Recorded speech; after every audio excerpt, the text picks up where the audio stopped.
Ollywood film industry popular actor Siddharth Mahapatra new upcoming movie खूब शीघ्र आसवाक जाऊँगी जो रियल स्टोरी को नहीं ए मूवी निर्माण होगा जाउथबा बेले अन्य एक मूवी रे ओलीवुड एक्ट्रेस एलिना को देखा मिल जड़े आईनजीवी भूमिका एलिना अन्याय विरुद्ध में किपरि लड़ाई कर मूवी रिलीज पर जना पड़ो।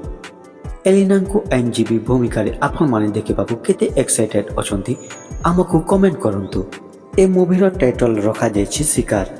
एथिरे एलिना सामंतराय, अमलान दास, सुप्रिया लीड रोल प्ले करछंती। ए मूवी को प्रोड्यूस करछंती शशिकांत जेना और निर्देशना देउछंती मृत्युंजय साहू।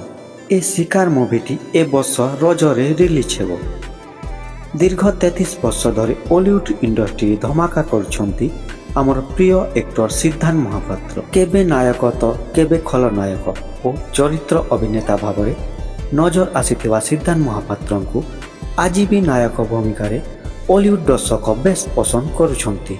तेबे तांकर जो नुआ ओलीवुड मूवी आसीबाकु जाउछि ताहार टाइटल रखा जाइछि तुला।